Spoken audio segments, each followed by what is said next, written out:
Ah, what the hell is that thing? I am Quato, Mr. Quaid. You look like the baby that got eaten by that guy and you're trying to push your way out of his tummy. That is not what happened at all. Ah, why are you all slimy? Do you have a cold or something? I do not have a cold, Mr. Quaid. You look like you've been wiping your nose with the little baby arms and then smearing it all over your body. Take my hands, Mr. Quaid.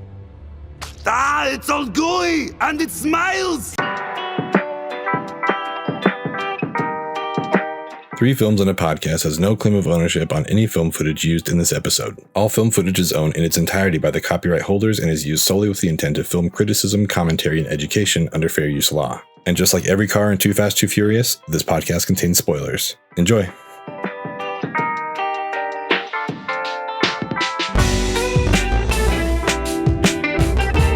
All right, hello and welcome back to Three Films and a Podcast.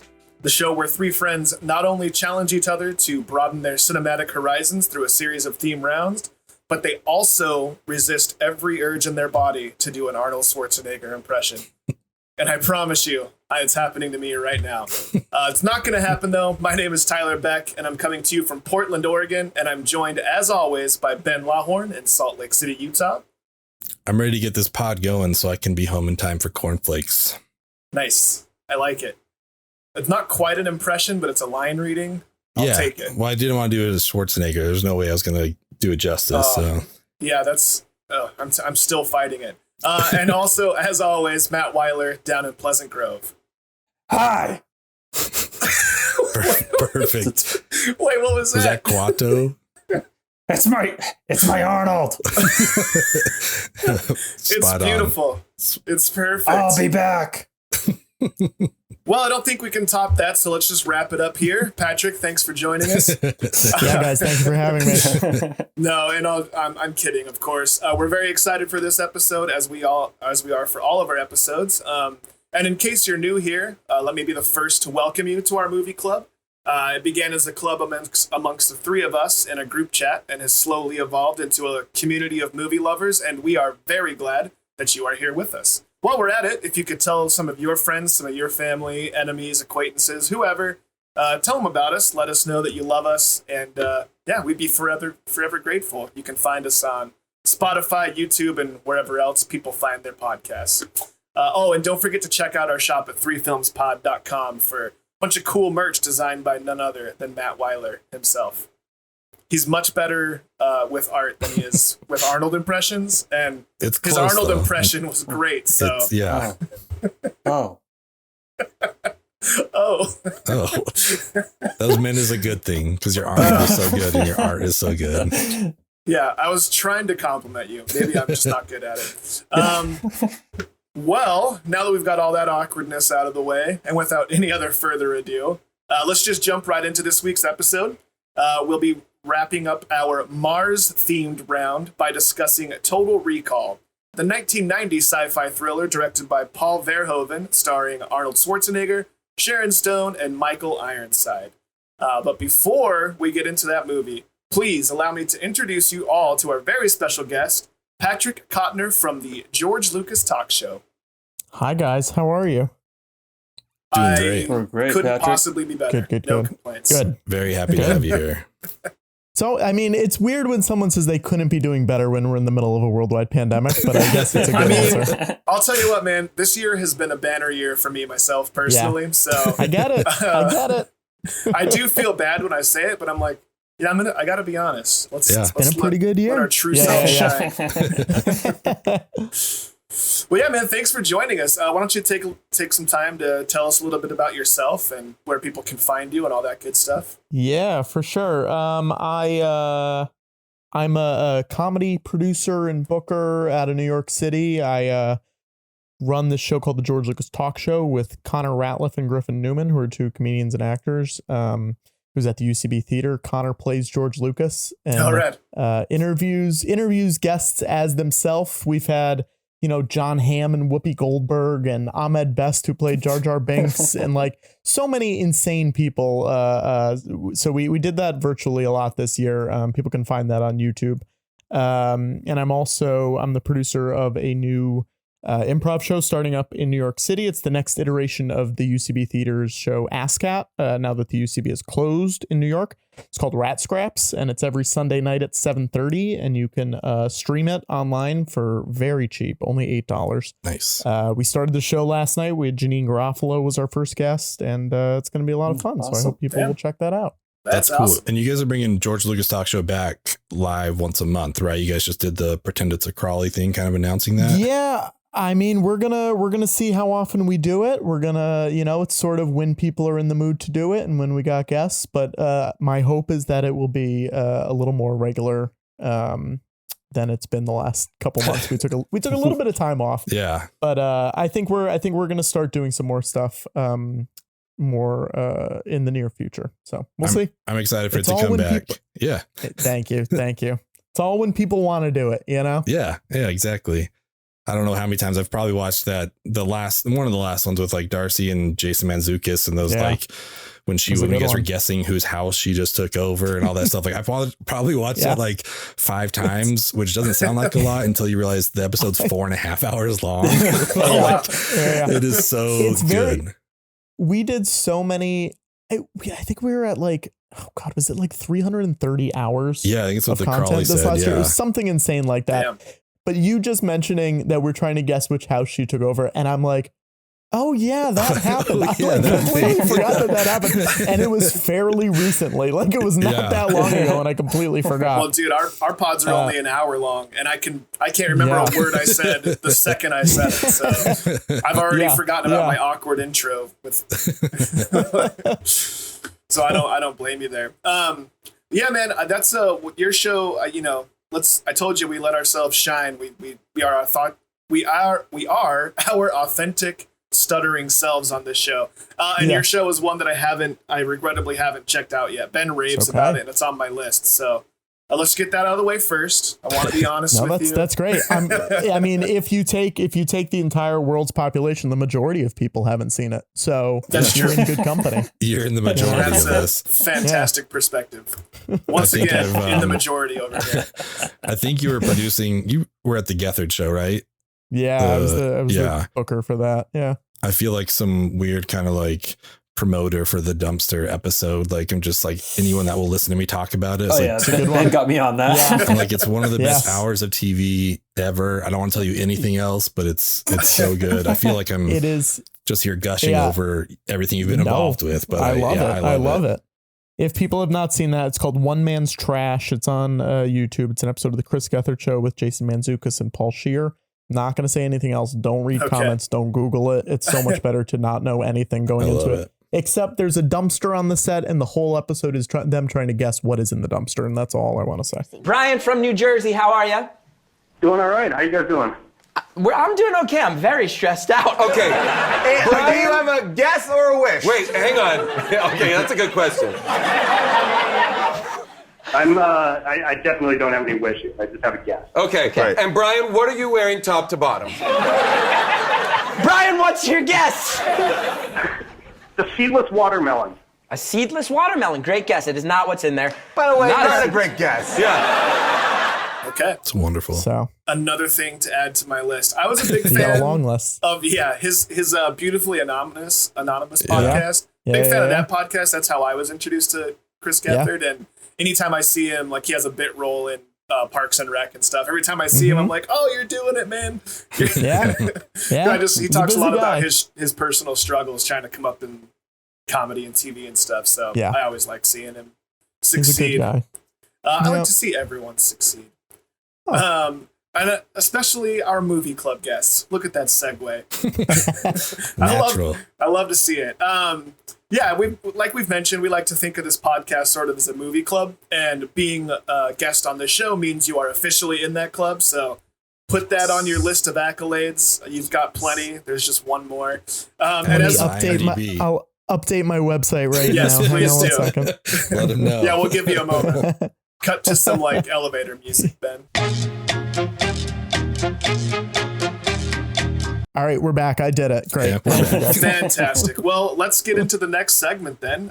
As we do with all of our guests, we have some questions we like to ask, sort of get to know you a little bit better, get to know your perspective and where you're coming from as we have this discussion. So With that in mind, let's get into one of our favorite segments of the podcast, our movie club questions, and I will go first. I just like to hear about people's experiences watching movies, whether it's in a theater or like a cool premiere you went to or like a house party or whatever. You know, I can just think of so many moments in my life that meant a lot to me watching movies, so I want to hear about some of yours.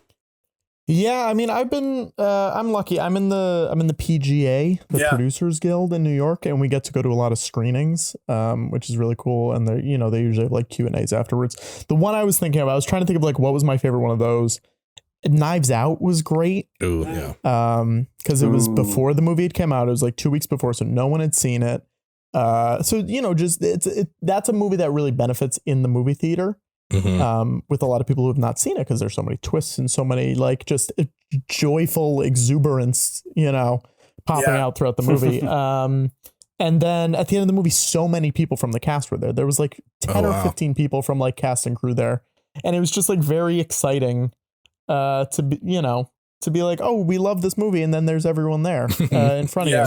And then the other one was my day job is I work at Marvel. I'm a producer for their podcasts and videos and all that stuff. And I got to go to the Endgame premiere in LA because we were doing like a live stream from the red carpet and got to see the movie with everyone in the movie. Like it was just like one giant theater, and it was truly the most bizarre experience. Like I was like sitting in the middle of like the Agents of S.H.I.E.L.D. cast.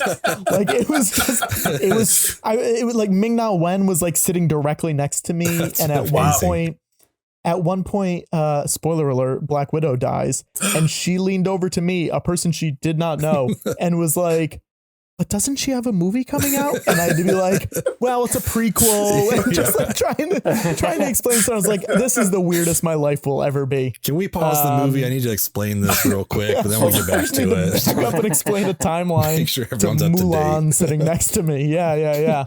That's wild. Yeah, So I think in that setting, that's actually one of the only answers that we've had a repeat of the Endgame premiere. That's a lot of people's answers for this question, it seems like. And everyone's moment that stands out is when Cap catches Mjolnir. Yeah. And so I'm wondering what that experience was like, or that reaction was like in the audience that you were in. Yeah. I mean, it was really cool because so many people had worked on that movie that were in the audience. It was like the whole cast, like all the crew, like everyone, and then Hollywood at large. Like it was a very, if something had gone wrong in that building, like it would have been an issue in the entertainment industry. Like the majority of the entertainment industry is gone. Wow. But so many people had worked on that movie, but they all also didn't know the entire movie. Okay, that's kind of what I was wondering. So you're seeing all these people who like were in the movie or working on the movie who were still like pumping fists and getting really excited when stuff happens, which was wild to see because you're like, oh, but you know what's going on. And then you're like, no, they're so secretive with all that stuff that they don't. So it was genuinely, you watch those reaction, like the compilation reaction things that are on YouTube, and they like record the opening night audio and whatever. And it was like that, like when Black Panther comes out of the portal, everyone's cheering, everyone's excited. And it was, I don't know, it was really cool.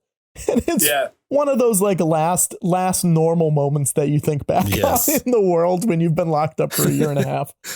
So not to gush on Marvel too much, or make it seem like I'm trying to play to you specifically, being that you work for Marvel. Yeah. But it's just cool. I think that general love for what Marvel is doing and the people that are involved in it, that must be why it's working so well, right? Because you can tell there's a lot of love, there's a lot of heart, and it seems that the people involved truly do care about it. It's not just a paycheck for them. Yeah, I mean, they've cracked the code. I don't know what the answer is. I don't think it's something that's ever going to be able to be replicated or, in any other situation. Like, I don't know how they did it, but they've figured it out, and a lot of people like it. And, hopefully it goes on as long as they want it to, because people are enjoying it. And, if people like stuff, just let them like it. Like I have this issue when people like talk smack about, Twilight or something like this. Obviously this is 10 years ago, whatever. But like when people are like, oh, Twilight sucks, it's like, yeah, but a lot of people like it. Just let them like it. Who cares? It's not hurting anybody.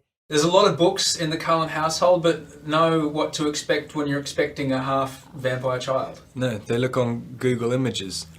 That was one of the funniest scenes I've ever had to do in my life. It's like, really? We're all like 300-year-old geniuses, and we just go, it's like, vampire baby, like, on Google Images. So yeah, I mean, I don't know what they did to do it, but it's working, and I'm glad that it's working because it makes a lot of people happy. Well, here's to 15 more years of good Marvel content. Cheers. Crazy. Cheers to that. Also, very randomly, but I watched Twilight for the first time this week, so that was wow. Let people love it. That's fine. Yeah. Eventually, I'll watch Grease and Titanic and all the other stuff I'm missing out on. I got Twilight knocked off. This feels like perfect fodder for this podcast. Oh yeah. Put Grease episodes up there and Titanic episodes. It's gotta be. Yeah, we got to get around to it eventually. I put it on my letterbox that Grease 2 is my favorite Grease because it's the only one I've seen, and I got some replies from Matt's wife like, "What?" It's like, yeah, I don't know. I like to ask people who love movies, which is obviously who we'd love to have on here, if you had a desert island actor or director. I feel like if we extended to producer, Feige would be a great selection. Sure. But yeah, if you have a TV, you got a Blu-ray player, you got the sound system, everything, and you can take the whole filmography of one person, actor or director, alive or dead, who would it be? Now I'm trying to think of someone who's got like a really big range and someone who, has been going for a while. Yeah. Because there are, you don't want to pick someone with like 5 movies or whatever, because you're going to get, depending on how long you're living, if you're not planning on living long, pick a short guy.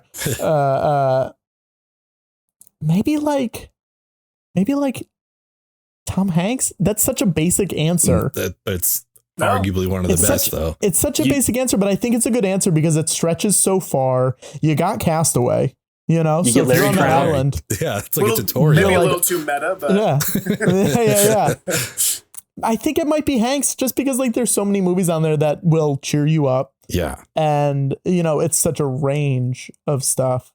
You get Larry Crown in there. What more could you possibly want? You're just going to want to drive that Vespa all over that island. Oh, man. Want to do. Not me. I almost died on a Vespa. So.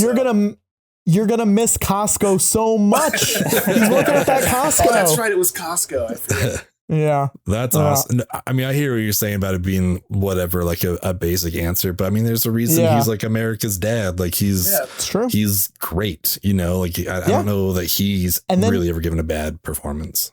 You also get like the Simpsons movie and Borat 2 in there too. So it's like not even really Tom Hanks, but you get him, Bosom Buddies, That Thing You Do, we're counting TV.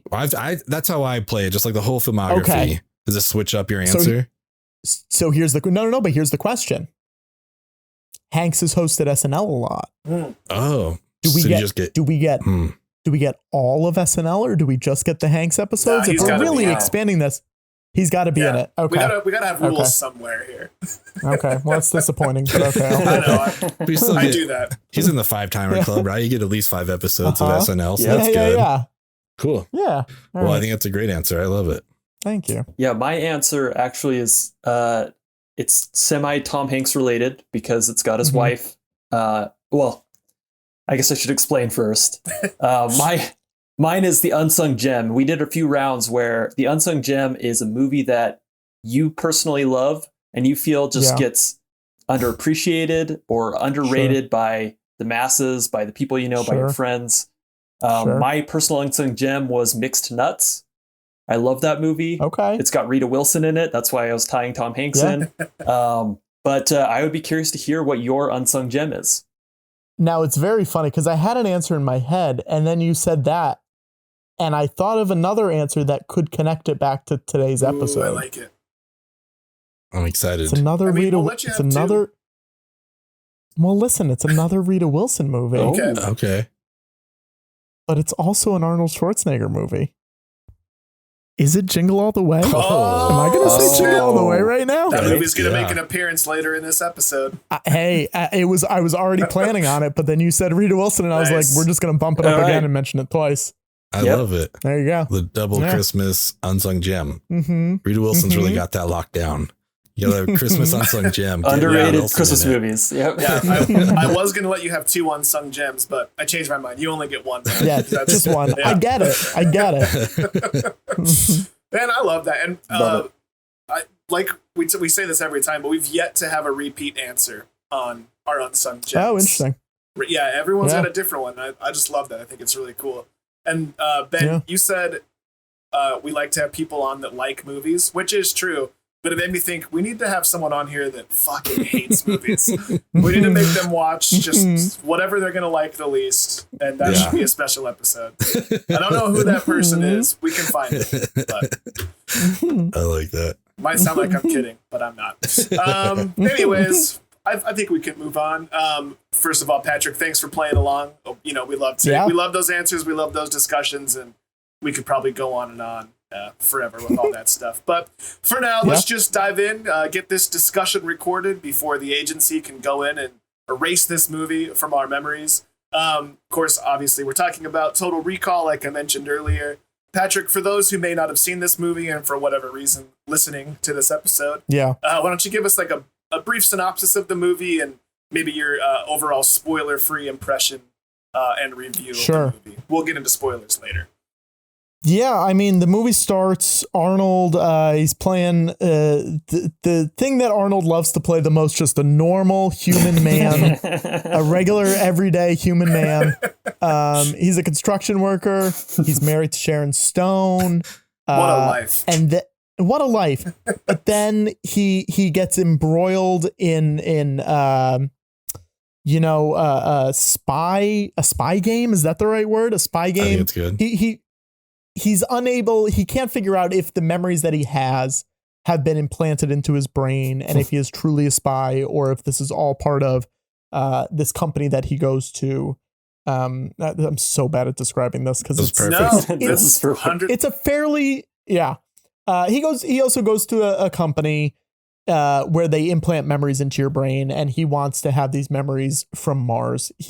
Dude loves Mars, you know?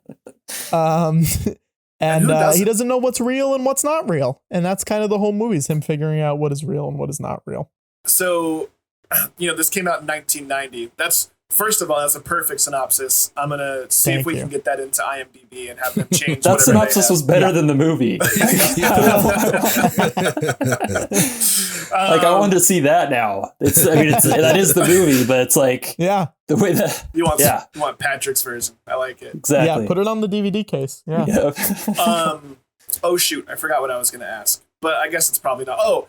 This came out in 1990. Did you see this when it came out? I don't know exactly how old you are. What's your personal experience with this movie? Well, guys, I was born in 1992, so no, I did not see it when it came out. Fair enough. I saw it. I think I saw it senior year of high school. I think I've only seen it once before today.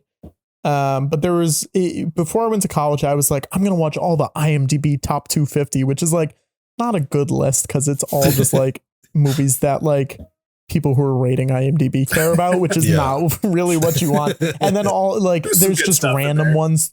There's good ones in there, but then there's random ones in there where you're like, this does not belong on the top 250. Why is this here? So I definitely watched it then.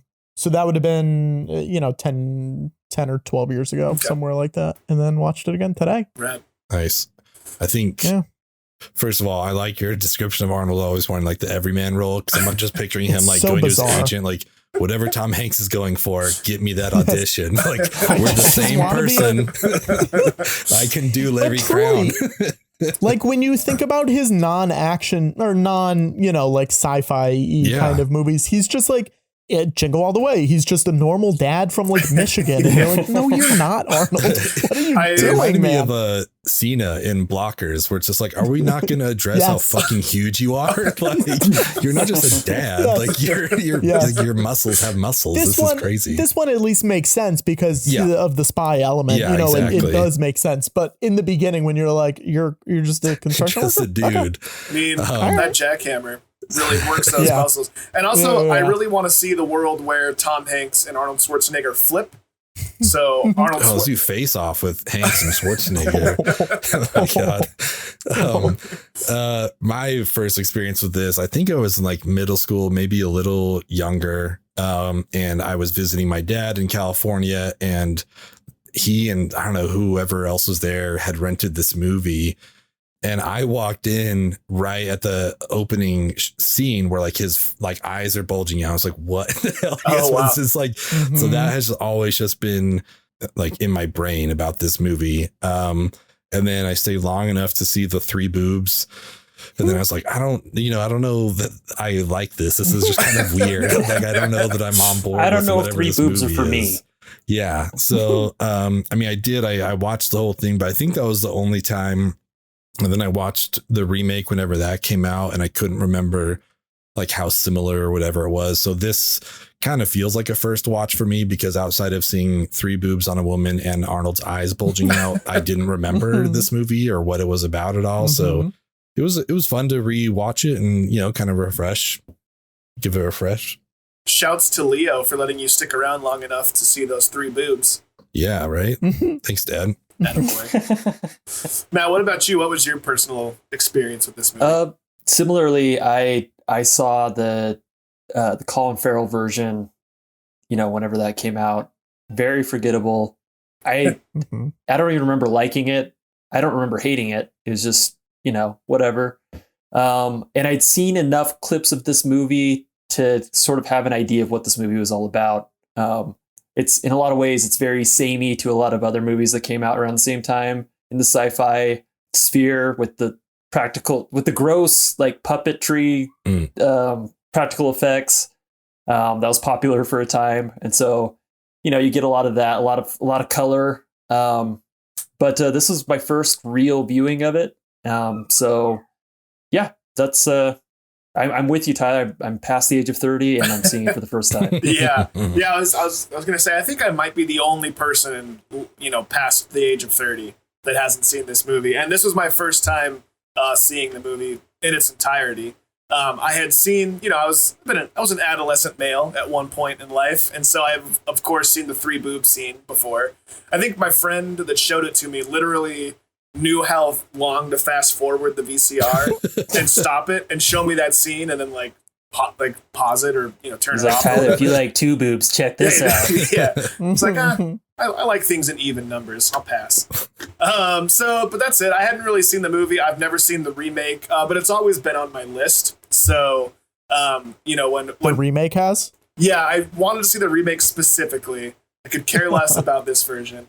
No, I think it might have been actually you, Patrick. You asked us which version we were going to do, so I had to clarify specifically that we were going to do the original. So yeah, but yeah, when Matt suggested doing Mars movies, the first one that came to my head was Mars Attacks, which we covered last week. So I had to actually Googled like Mars movies, and I saw this one pop up, and I was like, oh, that's perfect. I can actually finally have a reason to sit down. It was either this or Space Cowboys. Yeah, it's one of the. Are you guys doing Mars Needs Moms? We brought up Mars Needs Moms. Yeah. We brought up Mars Needs Moms. We didn't gotta say something for Mars round 2. I do have to say, now that you've mentioned it, I haven't seen Mars Needs Moms. Very on the fence about seeing it, but after watching these 3 Mars movies, I could see how Mars might need moms. Yeah. I want to put this on the record. If you guys ever do Mars Needs Moms, please have me back. Oh, you're penciled in. I mean, we have empty episode slots, so I think we just filled one of them. Great. Mars Needs Moms, Patrick Cotnoir. Keep an eye out. Watch your podcast feeds. Like and subscribe. All that stuff. Yep. So again, I think I might have been the only person that hadn't seen this up until yesterday. And we want to try and include everyone in this podcast. So if you haven't seen it for whatever reason, it being Total Recall, before you log out of your Spotify app or YouTube or wherever you are, we want to give you the chance to hear our pitch. Why would you watch this movie if you haven't seen this yet? What would our elevator pitch be to convince someone to watch this movie? Patrick, I'll defer to you first. Yeah, I mean, the thing that I love about this movie, and you guys brought it up a little bit, is that 80s Rob Bottin practical effects, it looks like The Thing, looks like, just like really cool. You can tell that it's real. You can tell that it's like, Quado's right there on that guy's tummy. If you haven't seen this movie, you don't know what I'm talking about, but promise me, you really want to meet Quado. He's a gem. Just a lot of like fun late 80s sci-fi, real things in front of you, real good makeup effects. Just that's my reason for enjoying this movie so much, is that it feels real in front of you. That's about as good a reason as you could ask for. Yeah. Let's end the segment right there, boys. That's I'm just kidding. Matt, what about you? Oh man, if I were to stop someone on the street and insist they watch this movie, you gotta watch Total Recall, man. I would say, look, it's Arnold Schwarzenegger. He's a 90s space Jason Bourne. There's lots of shots to the head and gross tummy puppets. Yep. And they can take that information for what it's worth. I would watch it after that. That's a pretty good synopsis. Yep. Tummy Puppets. That's a pretty solid band name. Calling it. Yeah, Tummy Puppets. My elevator is probably a little bit longer, but I feel like this movie is a good transition in Arnold's like acting career, because he wasn't as stiff as he was in the early stuff like Conan and whatever, but I don't think he had the charm yet that we kind of saw like in True Lies, where like it seemed like a little bit of charisma. Like you could see, I don't know. I feel like you could see that in him in that movie. But this came out the same year as Kindergarten Cop. And I feel like that just kind of sums up Arnold's career. It's like a sci-fi space undercover agent, and then like a guy like in kindergarten teaching the kids, it's like, it's just like, I can't do the impression I'm going to. It's not a tumor. Just like, I was really close. I had to cut myself off, but I feel like that sums him up well. I feel like maybe this was him trying to like stretch his acting ability, because we had seen, Predator and the first Terminator and that kind of stuff. It's like, give me something that's not all action, whatever. So we got a little bit of it. So I don't know. I think if you want to see Arnold in a sci-fi flick, I think this is a good place to start. Or if, unlike Tyler, you're a fan of a woman with more than two boobs, this is also, I can't think of a better movie to recommend for that. So this would be it. For me, beyond like the Arnold of it all, of the movie, there's a lot of great like Arnold grunting. A lot of like, yes, yes. A lot were put in post. Yeah. A lot of that's, I mean, he's really going for it in this movie. Like, he's going full Arnold in this movie, which is Arnold. Great. Don't let her leave.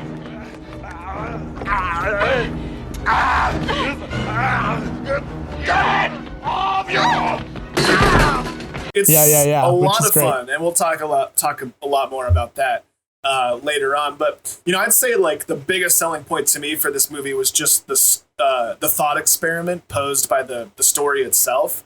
Like, is having a memory implanted actually as good or better than actually experiencing something? Like, I can think of a lot of cool things I've done, a lot of not cool things I've done as well, where like, you only remember the good stuff, right? Like our trip to Kenya, Ben. We can think of the times standing at the top of the mountain and, feeling all proud, but there was also 3 days of hiking before that, just being so absolutely it's like, gassed walking up there. So would it have been better to just have the memory implanted with all the good stuff, or versus actually going through all the bad stuff to experience the good stuff? I think, the real thing is better, but it did have me thinking yesterday, and it was a cool conversation to have with my partner, Alex. So for me, I don't know, it's a fun sci-fi movie based on like a pretty good, heavy, thoughtful, thought experiment. I thought that was cool.